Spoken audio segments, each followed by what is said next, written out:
Welcome to the first Amazing Race 27 recap episode of the You Are Team Number podcast. My name is Michael Armstone, and as always, joining me is the Canadian who got all of James's guitars in exchange for handing over his puzzles, Logan Saunders. Afternoon. And the Australian who makes sure always to do her makeup before podcasting with us, Michelle pearce-denovan. Good morning. Good morning. And you can tweet us, as always, using the hashtag yatncast, or email us at yatncast@gmail.com. So, we had a really long layover between seasons here. The whole 36 hours? Yeah, exactly 36 hours, because Logan, me and Ben all recorded the Canada finale podcast, well, yesterday morning for me. So yeah, we have a brilliant turnaround here. It's good, you don't get bored. It's great. My favourite show just keeps coming back on. Yeah, but it's a little bit stressful when you've got to do notes, record, edit, notes, record, then edit, which is basically my weekend, from Friday to Sunday. No time for Splatoon, in other words. I haven't actually turned on Splatoon in about a week, because I've just been doing podcast stuff, basically. So what did we think of the first episode? I liked it. They did a lot of stuff, so it wasn't too boring, but yeah, you don't get to know much about the people yet. It annoys me that we basically only had one task. Again, second season on the trot where it's just literally just been one task and then a pit stop. I prefer this premiere over last year's premiere, though, by quite a wide margin, though. Yeah, it's nice to see the return of the first leg fast forward, but it was a complete dud. Yeah, it was like pretty much anything. Well, they did a similar fast forward just a few seasons earlier in season 23 when they redid the tower in Vienna there, the Donatorium or whatever the hell they call it. And same result where the team just couldn't do it because it was too windy. So we started in Venice Beach, which was mentioned for about 2 seconds, I think. At least it's almost like an inside joke now where they have the starting line in California so many times, especially around Los Angeles, that Phil doesn't bother making it sound like it's a new location at all. Like before, they would hop from LA to Beverly Hills to the Santa Monica Pier, and then Phil would have some long introduction for each one. This time it's like, yeah, you guys know this is just pretty much Los Angeles. I'm not gonna try and lie to you this time. Doesn't Phil usually at least try and sugarcoat it slightly? He does, but this is the first time where he's like, yeah, you guys are smart. I'm not gonna BS you. Mm-hmm. Cue the surfer music and let's just introduce the goddamn teams. And we started with Justin and Diana. Woohoo! I know Justin will be listening, so we're not going to be mean about you, Justin. He's an asshole! He's an asshole! He cries too much! No, he's great. I'm just loving that he's so emotional about it all. I mean, I remember when all the viral video came out, how big a fan he is. I mean, they're probably the biggest superfans we've ever had on the race. Did they try CrossFit though before going on the show? That's the difference right there. The Dennis and Isabel marker. Yes. You must be above this line to race. And then we get Tanner and Josh, who are flirtatious. It's another one of those really creepy words that appears in the bio. Flirtatious. Oh dear. Yeah, it's not as bad as seductive, but it's up there. Team Texas might be one of the worst hashtags they come up with in this little stretch. It is one of the worst hashtags we've ever seen, but also I don't actively root against them. They are not the Volder Mussolinis. They actually seem to have some sort of personality. And another thing that they have personality. Yeah, unlike the Volder Mussolinis, who are just awful. Still annoying. It's only been 2 days for you, Michael. We'll give you one more week, and then you'll probably be recovered by then. Be recovered from the Amazing Race Canada finale. But yeah, another thing I noticed with this intro is that usually Phil introduces each team and their relationship, like saying, "Oh, Monica, Orange Cherie, NFL house or NFL wives." With this, it's just complete silence from Phil. We just cut from team to team to team as if they want to try and cram as much as possible into these 40 minutes. And they really didn't, though, that's the thing. So next was Alex and Adam, who are dwarves, but it won't be a disadvantage for them. The wrestler and the choir kid, is that pretty much what we're, the choir man? Theatre geek is, I think, the term he used. And then we get to the Cool Karma Collective, Cindy and Rick. I'm already hating the Chack Attack hashtag already. Oh, God, yes. It sounds like a kid's game show. Like, I'm expecting Vince Yahoo from Uh-Oh to emerge every time that they say Chack Attack. Chack Attack now! Yes, they're Pokemon. Do a slide puzzle! It's not very effective. And then we get Denise and James, and she wants to be his hero again. You know what just came to mind? Is that with their photos of being in Taekwondo together, I had flashbacks to Buster and Lucille Bluth from Arrested Yes. Development. That's all I was thinking about the whole episode. Like, when is the episode where James Earl loses one of his hands? From a loose seal. It makes it funny that Kelly and Siobhan said that they had a Norman Bates and his mother thing going on, and then you consider that, that whole storyline in Arrested Development is basically Motherboy. And Jasmine and Danielle, who are record breakers. Oh yeah, those headbands. Those things on their heads. They very nearly won the leg as well. I know. They were very close. Well, they were probably not that close because Tanner and Josh ran for it, but... And I don't think it'll be a one-time deal. I have a feeling they're going to cling to the top of the standings quite a bit. They seem sharp overall. They're certainly better than certain other female teams this season. Yes. Logan and Chris, who are not celebrity obsessed, but as we've previously established, she is obsessed with paddleboarding in her backyard canals and inviting Chris to do it.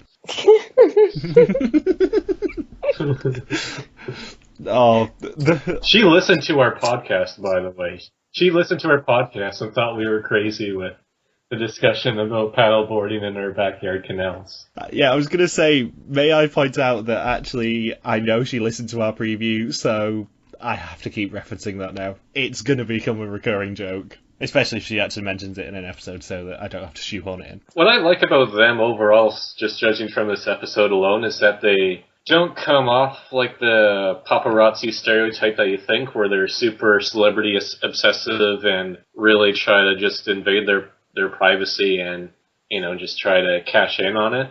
They seem to be more like friends with them. Yeah, they're high-fiving Kanye West. I think it's because she's good looking. That's why they're friends with Kanye. It's not some bearded guy hanging in the bushes. And we have Tiffany and Krista next, and don't let the cheerleader impression fool you. What was with the flipping hair photos? Do the producers know that that's not their job at all anymore? They have actual, real jobs since their cheerleading days? That one is a speech therapist and the other has, what is it, some pharmaceutical job? She's basically a pharma sales rep. But I guess those photos from those professions are a lot less interesting than cheerleading, so I guess I can kind of see the point from the production's view. But also, we need to talk about the title shot for Tiffany and Krista eventually as well, because we discussed a couple of days ago on the Canada recap about how awesome Michelle and Joe's intro shot is. Still my favourite of all time, with confetti cannons. But Tiffany and Krista have an amazing one as well. They don't just have the head turn, which I always look out for in a new season. They have a simultaneous body turn and hair flip. That scores a lot of points. It does. Oh, what? What do you mean it scores a lot of points? It is just so stereotypical. It's like, oh, stop it. In title shot bingo, you need to have that sort of stuff in there. Especially the equivalent of a free space. If I ever got on and was asked to do that damn hair flick, I think I would scream at somebody. Logan, you know damn well if you get on TARC, I will expect at least a head turn. Flick. If not... A bun flick. Yeah, if not, I want a full body turn and hair flick. I will do a head turn and then I'll flip off the camera. That'll be my intro. Yes. I want to see someone in an intro shot just give them the finger. So next up were Kelsey and Joey, and they are dating news anchors, and they get the traditional "is there more to this relationship" edit, which disappoints me because I think there could be a fun team if they weren't bogged down by that stupid edit. Coming up, nobody cares about this storyline. Yeah, I love how his voice completely changed though. It just shows how fake those voices are. How they're not even being real people at that point when they pull out the old reporter voice. And Kelly and Siobhan were next.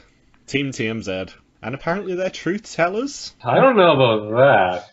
I don't know. I don't think they tell much of anything. Judging from their clip, all they talk about is the Kardashians, and that's as far as their thought process goes. And finally, Ernest and Jin, who are homeless. But yet don't know what a favela is. And also seems to be the only team who don't know what Rio has a very famous statue called Christ the Redeemer. Good thing they wrote it down. So once teams leave the start line, they have to catch a cab to Mother's Beach, I believe, which would be great for Denise and James, and compete in a bike race. The first team to find Phil at the end of the bike race will get the only tickets on the early flight to Rio, and the others will arrive 30 minutes later. Only it's a bike race on water. 30-minute head start is very small. I think we covered this on the preview, but I thought it was going to be larger, so there's more of an incentive to be on a flight by yourself, because as soon as I heard it was 30 minutes, I was thinking, wow, I would really throw the aqua bike race, because any sort of minor delay and suddenly you are in dead last. And the whole goal of the Amazing Race is to not be eliminated.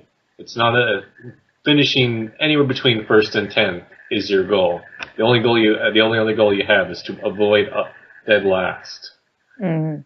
And also, we'll get to this, but when they stupidly introduce the double express pass again, it's actually a disadvantage to be on the first flight on your own, because you are the only team that no one else is going to have communicated with, if all goes well. Oh yeah, that's a good point too, because the first flight is when everybody gets to know each other. That's when 99% of the bonds are formed on the Amazing Race. Exactly. It works out better for them that their flight was basically delayed, and also that the fast forward wasn't available, because now they have a chance to actually maybe get not really the second express pass, but the relay express pass eventually. But if they would have been on their own and won the express pass, how would they know which team to give it to, would be my argument. And also they'd be a huge target for a U-turn then, which is blatantly going to appear before the end of leg 5. Yeah, there was pretty much just, it was all risk and no reward. It was all risk and no reward with being on that first flight. Yeah. What were you going to say, Michelle? They won't get a U-turn now, though. It's as though they did extremely well. Oh, no. Didn't even affect them. There won't be a target for a U-turn, but also, if they had have got the first flight and shown... I'm quite surprised that Justin and Diana won the bike race, may I point out. I'm pleasantly surprised, because I was rooting for them, but I'm quite surprised they did win it. But they would have been a huge target for a U-turn if Justin had shown his physical prowess, and then they'd have beast moded through a fast forward. I'm curious if they just put everything into that first aqua bike race, and wonder if that's got to be just pure adrenaline that propelled them to the front, because there's other teams that seem to be more physically fit than them overall. Yeah, no offence to Justin and Diana, but they both have reasonably sedentary jobs. Justin's a radio producer, she's an elementary school teacher. Neither of them I would put at the top of the physical rankings of the season, because that would probably be, well, Ernest and Jin or Tanner and Josh, I'd guess. No, but Michael, when you're a teacher, you're up all day. You don't sit down. I know, but I mean, that's why I said reasonably sedentary. Okay. Because you're not going to be able to compete with the physical level of, say, a pair of cheerleaders, or two dudes who look like they go to the gym every day. I'm by no means slagging off teachers, Michelle, because you would punch me in the face if I did that. Oh, yeah, I'd get that.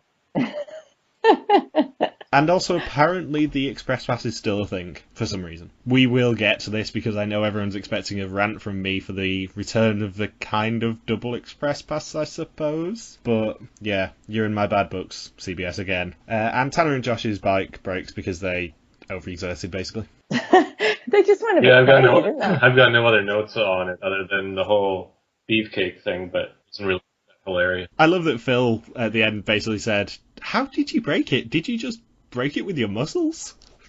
I think Phil was pleasantly surprised, given that he's a cyclist. And in the titles, Kelly and Siobhan get a head turn, and as I mentioned, Tiffany and Krista have a full body hair switch, which is maybe the greatest thing we've seen in the titles for a while. And can I also say, Kelly and Siobhan, it was literally 2 minutes into the race, and this is something that really gets me, being an Australian, I don't know, just being me. They said, "We got this. We got this." This is one of my most hated phrases in this show. We got this. You got this. I got this.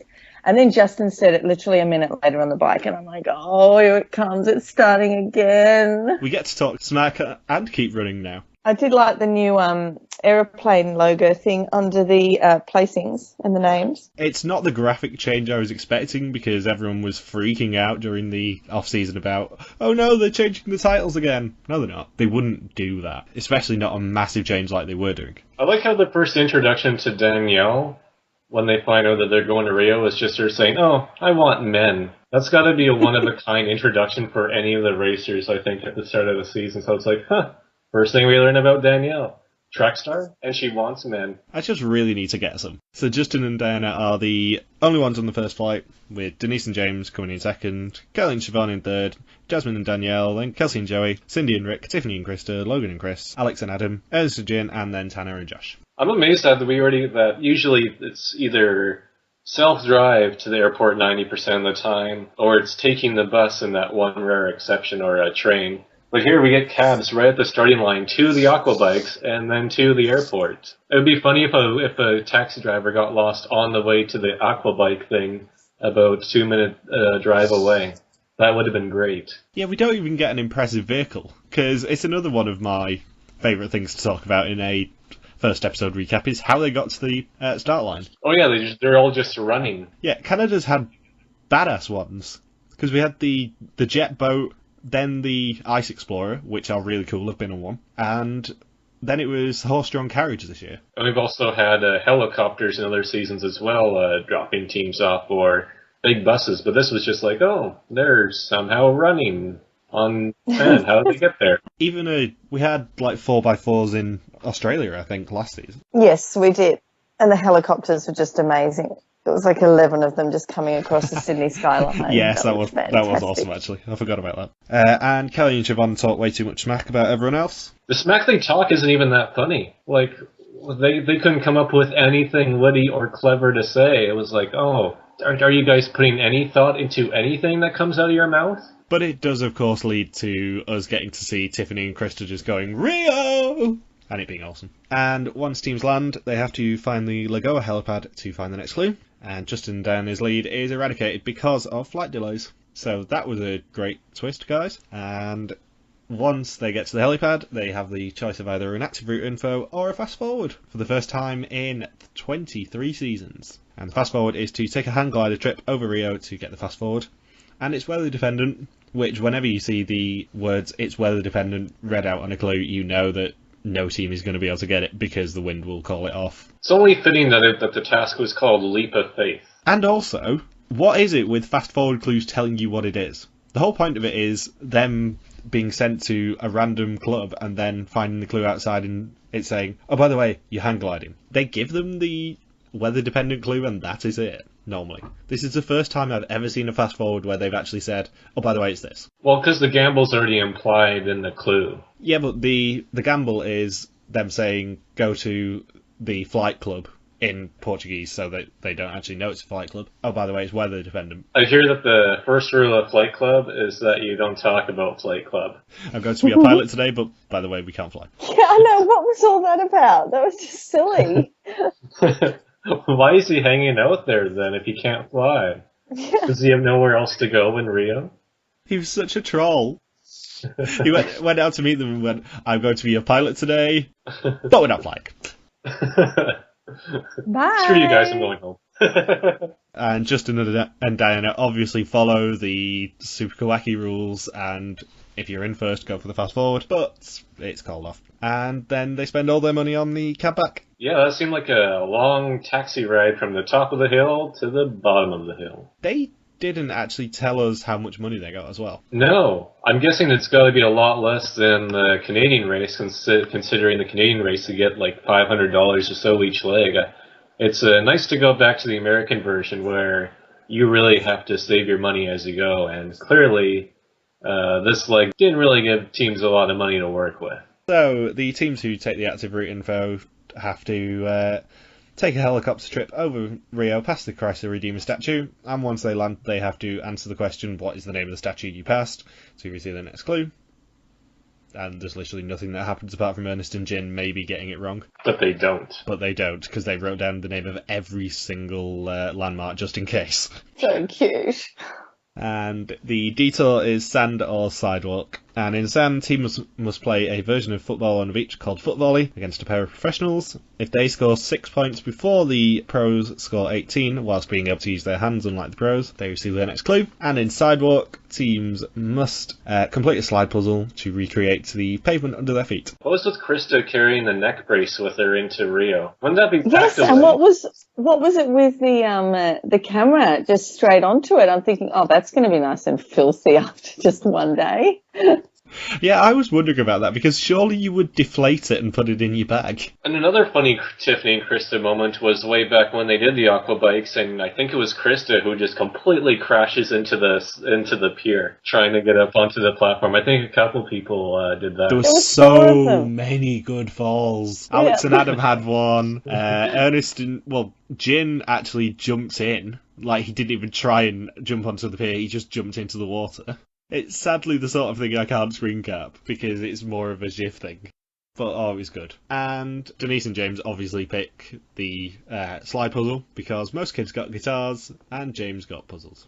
That was his treat at the end of the day. You know what? Slide puzzles are my downfall. I can't do them to save my life, and I'm no good at beach volleyball. So I would be in one of those dire situations where it's just worse upon worse. I just wouldn't know what to do. Depends on your partner. If it was a roadblock, then you'd be screwed, but if you were with your partner, as long as they were decent at either of the things, you'd be fine. In that case, you'd probably pick the slide puzzle, actually, because it's the sort of thing one person can do. I'm really good at serving in volleyball. Not good at much else when it comes to the sport, though. And also, puzzles is the place where people go to feel like they belong. Wonder if Denise made James do puzzles at night because she really wanted to train her child to be just naturally good at Survivor challenges. Yeah, Survivor does love a good slide puzzle. I know how to do slide puzzles, I'm just naff at them. I've never completed one. That's how bad I am. The satisfaction of when you complete a slide puzzle is infinite. It depends if when you complete the slide puzzle it then releases a machete which you use to chop a robe. Which is usually how it works in Survivor. Yes. So Kelly and Siobhan are the first to switch from sand, and Tiffany and Krista get dropped off too early on the Copacabana beach. Who knew that a beach in Rio of all cities would end up being a really long one?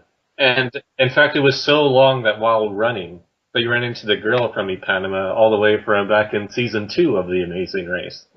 I mean, she's like 80 years old now, but she was just lying there, same spot. Bit sunburned, might I add. They ran into Zev and Justin, who were still getting waxed. Oh, Kelly Clarkson. The one time I've ever liked Zev and Justin was when Justin turned around and said, "Will I get a penalty if I punch you in the face?" Oh, it's so good. And Kelsey and Joey switched to sand, and Tiffany and Krista complained about not being able to do sand because they're 5'0" right after Alex and Adam complete it. Yeah, that was sort of bad timing on their part. Awkward. It's like they didn't even notice that Alex and Adam are there. Maybe they don't think they're competitors, maybe they just think they're part of the crew. Stuntmen. And Justin and Diana switched to sand as well, and Tiffany's never lost at anything. Oh, okay. I know Tiffany, there's an off chance that she listens to this podcast, because I know how active her and Krista are on social media. So to ensure that Tiffany has lost at something, Tiffany, you have just lost the game. You bastard. Yes, so the game, for anyone who doesn't know, is that if you think about the game, that means you lost the game, and you have to announce that you lost the game. So for the rest of your life, Tiffany, you are playing the game, and anytime you think about it, you've lost it, so you have lost at something now. What is that bizarre thinking? Have you never heard of the game before, Michelle?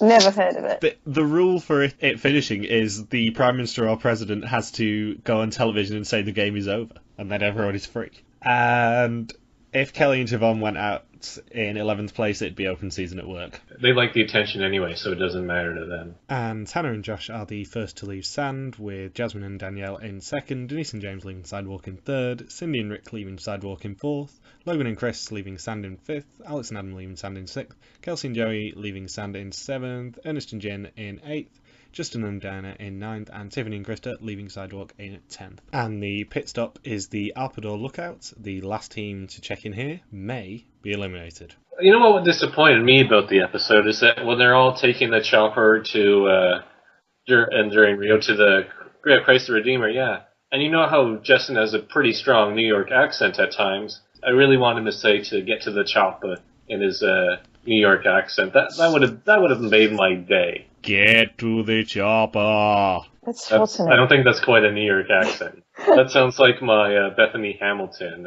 impression. Your who impression, Logan? Bethany Hamilton. Michelle, we've not heard you do a Bethany Hamilton impression, actually, have we? I can't do it. Logan's You don't Logan's talk in very good at it. inflections? Yeah, well, Australians only talk in inflections, but you do this weird thing with every word. You go up and down 3 times in it, the word. It's like a carousel. Oh my god. You know, carousel, who's that group I'm thinking of, Michael? The group I was telling you about a while ago, that terrible Canadian boy band. Brat Pack, Logan. Yes, With Brat 3 Pack Ts. with 3 T's. With 3 T's, Brat Pack. That's the group we were thinking of. Yeah, if you're not aware of their work, Google Brat Pack with 3 T's, Carousel, and also Google B44 Get Down, because that's an awesome Canadian song as well. I believe both videos will be in the video description below for this podcast. Yes, they will, because I love linking to them. Can I say that you get a new swimming costume. You get a new swimming costume. You get a new swimming costume. New swimming costumes for all. That's another thing that bugged me about the episode, is that they're all saying, oh, these are shorts, these outfits are really small. But it's like, just watch an episode of Big Brother Canada, and you'll get a whole new definition of what a small outfit is. So, in first place is Tanner and Josh, and they get the Express Pass, yay! Woohoo! With the new rules. Which they have to use before the end of the 5th leg, and then hand it off to another team as soon as they've used it. That team then has to use the Express Pass themselves within 1 leg. So complicated. But I don't hate the rule as much as I could. It's not as bad as the other 2 versions of the Express Pass. This is like a interesting twist to see, like, is it gonna be an ongoing chain that goes on until the 8th or 9th leg where you just keep handing it off to another team, or is it just really just gonna be, you hand it off to another team, they use it the following leg, and then that's it for the Express Pass all season? I mean, yes, it still adheres to the one most hated rule ever, which is forcing alliances onto the Amazing Race when it doesn't need an alliance, because it's just 2 people trying to work together. I don't hate it as much as I hate the Double Express Pass, because at least there is some strategy involved. There is strategy from Tanner and Josh, potentially, in deciding A, when to use the Express Pass, and B, who to give it to, and also forcing that team to then have to use it on the next leg. Because what I would do is use the Express Pass early on in a leg, and then give it to the team who's going to come in last and get it eliminated. Because they have to use it the next leg, but if they're not in the next leg, there's no Express Pass to use. That's sneaky. Yeah, but also I'm a diabolical bastard, so, they're probably not going to think of that. But maybe they're only allowed to give it to Phil, and then Phil hands it on to the next people after the match. So you wouldn't be able to do it in the same leg. Yeah, I've got a feeling it's handed off at the start of the next leg. We'll see, because if Phil has to hand it off in a similar style to Grant Bowler from Amazing Race Australia versus New Zealand, then you can still just try and have a logical guess of who's going to come in last in the leg, and then tell him to hand it to them. Second is Jasmine and Danielle, with Cindy and Rick in third, and Denise and James in fourth. And she even put lipstick on for Phil, to make sure the pink was still represented. I know, I wrote a note about that. I thought you might, Michelle. Go on, begin your rant. I just can't, I don't understand. Did they stop halfway down so she could get it out of her bag? I mean, seriously, you couldn't even tell that she'd put lipstick on. Okay, finished. May I remind you that when we were doing the preview, we did point out that she said the most important thing in her bag was her lipstick, and the one thing that she would not be able to race without. I can tell you now that if I'm ever on the race, I look like a wreck at the end of a leg. When I do them around Sydney, I look like a drowned rat who's been sweating and disgusting. And, yeah, I'm not going to be any poster girl like she's trying to be. She's just trying to be presentable, Michelle. You can't blame her. Oh, yes, okay, continue. Anyone surprised by the USA chant by Logan and Chris after, quote-unquote, winning a game of volleyball after losing 17-6, I presume? Yeah, that made some people hate them, I think. You know, I don't know. I mean, I still like them quite a bit, but you know what makes the volleyball task even better is if on the other court, Shola and Dwayne are playing with their hands and feet against a group of volleyball players from Brazil. That'd be, they can just keep going with these old school references, like the starting line had Robin Brennan, and then this task, was straight out of The Amazing Race 2, and they could just have Shola and Dwayne there saying, oh, hey guys, hopefully our putt doesn't get rolled over again, and then just keep on playing. Yeah, I thought they were trying to go for old school vibes rather than, bringing back the worst twist they've ever done in the Double Express. And instead of everybody hitting on the pit stop greeter at the pit stop, they could have just switched out the pit stop greeter for Fat Maria, and we have another Amazing Race 2 reference right there. Yeah, I love the fact that every male team basically said, "Oh my god, she's hot." She was gorgeous. Yeah, but Phil was trying to continue the blind date theme and trying to set them up, I think. He's going to ask at every subsequent pit stop if the all-male teams have a connection with the pit stop greeter. Is that what Phil's going to do this season? No, what he wants to do is get all female greeters and get them to hand out roses to every team that survives. Crossover. In the case of this leg, when the 10th place team, Tiffany and Krista, check in, Phil has to say, "This is the final rose." My limited bachelor knowledge there. Oh dear. So 6th was Alex and Adam, 7th was Ernest and Jin, 8th was Kelsey and Joey, 9th was Justin and Turner, and as I mentioned, 10th was Tiffany and Krista, making Kelly and Siobhan our first team eliminated of the season. But at least they finished the detour just as Phil got there. Was Phil already on his way, or did he wait till after they finished to storm the beach? Well, didn't Tanner and Josh find out it was 2 kilometres down the road, I think. So Phil probably just heard that they were finishing up and went, because it would have only been like a 5-minute drive for him. Well, it humiliates them that much more for Phil to basically go over and eliminate you, because then it means that you didn't even make it to the pit stop. Phil can just say, "Oh, by the way, guys, you couldn't even finish the first leg of the Amazing Race." At least Adrian had the excuse of having the fear of the wire and him being too big for it, or Phil and Saeed and Eric and Lisa being screwed over by ridiculous production twists. But here you have Kelly and Siobhan that only lost because of how much they suck. You suck. So, are we going to miss Kelly and Siobhan? No. Probably Actually, they probably would have been good entertainment. We did say that they would be a very early boot in the preview. Yeah, because they weren't even... The thing is that with their job, they're just sitting around all day, just talking about the latest Instagram picture involving the Kardashian, and that's the extent of their conversation and the skill set that you have during the day. So when you go on something like the race, you have to have a lot of diverse skills and thinking and being physically fit, and, they didn't cover any of that. And also, just going back to the Tanner and Josh, whether they'll actually be strategic discussion, they've never seen the race before. They were recruited on Facebook. Have you not heard this story? We didn't even know this for the preview. It came out a couple of days ago. They were contacted out of the blue by a casting director on Facebook. Well, like what? Saying like, "Oh, you guys look like studs. And the first leg is in Rio. Do you want to be on the Amazing Race?" Yeah, pretty much. They had to do a really crap video. They had to fill in all the forms and pretend they were applying, basically. But yeah, they got headhunted in a similar fashion to Trainwrecky from Big Brother 17 being recruited on Tinder. Oh, Becky? Yeah. At least Becky was actually panned out as a decent contestant.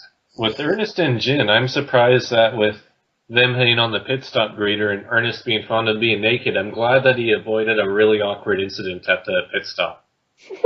We did kind of predict a naked fast forward this leg, so it could have happened. It has happened in Brazil before, a couple of times. And they could have easily done. I wonder if there's any rules against them stripping outright at the volleyball detour. Well, naked volleyball has appeared as a fast forward in Hammerats, as I mentioned. But pretty much anything goes in Hammerats. It's like no holds barred over there with the Israeli version of the Amazing Race. With America, the core of their Amazing Race audience is conservative right-wing family, so I can see why it wouldn't fly quite as much with them. Quite as much? Nothing would get onto television. Nothing at all. It would be censored. Nothing at all. Or too much legal, there'd be it's a minefield. Americans couldn't do it.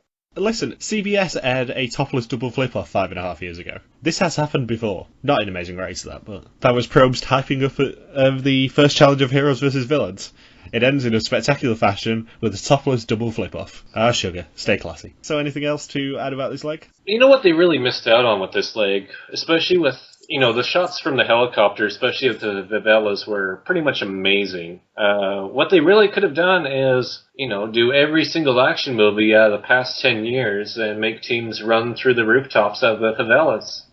That should have been mandatory. Or what they should have done is put the clues on top of the Christ the Redeemer statue, got them to take the helicopter ride over there, and then put a rope ladder down or something. Yes, that would have been that would have been very fast. That would have been very Fast and the Furious of them. Make it a roadblock. Make them have to climb down the rope ladder, grab the clue, and climb back up again. Yeah. Climb onto all in white Christ's swimming head. costumes. No, at every rung they've got to remove an item of clothing. You're all for the naked thing today, aren't you? Seriously. I'm just disappointed that they didn't try and copy Hammer Rots. I would like Amazing Race US and Amazing Race Canada, for that matter, to just be a little bit more Israeli. It's something that we discussed at length on Friday, is maybe they should take a little bit of inspiration from their crazy neighbours. Just a little bit. It wouldn't work with the Americans. It's just too insane for them. Yeah, but stuff like, they're going to Paris this season, which has been revealed. That's not a spoiler. For once, I am not spoiling a location. They're going to Paris. When Israel went to Paris a couple of years ago, one side of the D-Sauce was called Marie Antoinette, where they got them to eat the entire ingredients of a cake, including candles. I love it. That's the sort of stuff that they can get away with, because it's not going to kill them. It's just a little bit horrible. They did have to drink the egg as well. Eating the wax, chewing the wax, it would get stuck in your teeth. I was thinking that last night. You'd have to break it into little pieces and just swallow it. Yeah, whilst it has some crazy stuff, there is some stuff that America could get away with. Maybe not the naked volleyball in Brazil, but stuff like the Marie Antoinette task. Maybe not the burying someone alive in a crate for 10 minutes to simulate the actions of the mafia in Vegas. That's the sort of stuff they probably couldn't get away with, because it's a little bit insensitive at times. You know what? You know who would have done well with eating the candles for the ingredients of a cake in Paris? There would have been Homer Simpson, because he did so right after a chili eating contest. They can even have Ralph overseeing the task with him saying, "No, Mr. Simpson, you don't want to eat that candle, do you?" "Maybe I do, Ralph. Maybe I do," to be on Israeli Amazing Race. So what you're saying is Hammer Rots did a crossover with The Simpsons? Yes. Have you noticed that Justin looks at the camera a bit too much during the season premiere? I feel like he talks to the camera like he's still really aware of it being there compared to other teams. I mean, it's only the first leg, and I know with people who go on Survivor for the first time that it takes about 3 to 4 to 5 days to just sort of ignore the cameras, but with Justin, he's always talking directly to it, sort of breaking the fourth wall at times. I think it goes back to them being massive superfans, because he's probably been dreaming about that day for years. Which is why he must have been so emotional the whole time, and then to go from first to last to middle of the pack down to next to last to, having no money. If you want to really punish a superfan, that's the way to do it. Oh, it was gut-wrenching. It was so gut-wrenching for me. I mean, I tear up at the start of every single race I watch, and it's very sad. But just thinking about having the opportunity to go on, and he's got there, and then all these bad things happen, and I was right there with him. Not that I was crying with him, but I was just like, it would be so bad. So what you're saying is, if you were on a hypothetical Amazing Race Australia 4, Grant would be shouting at you, you'd just be like, "I'm so happy!" You know what? I have no idea how I would be, because I would be so hyped. The adrenaline would be just ridiculous, and I have no idea whether I'd be crying or happy. It'd be tragic. You'd just be absolutely bawling your eyes out. A mess. It wouldn't be good television. Thank you very much for joining us. We'll be back next Tuesday for another American Amazing Race recap. If you enjoyed the show, and even if you didn't, please give us a like on YouTube and subscribe and rate the episodes on iTunes. And if you want to see what we're rambling about this week, you can tweet us at MJ Helmstone, at LogSuperKawaki, and at Bear33333, all of which are spelt in the descriptions everywhere. And if you missed our interview with Michael and Michelle from Amazing Race 26, that's also available on iTunes. And finally, if you are following Celebrity Apprentice Australia, Ben is blogging that all season, which you can find at yatncast@wordpress.com. Thank you again.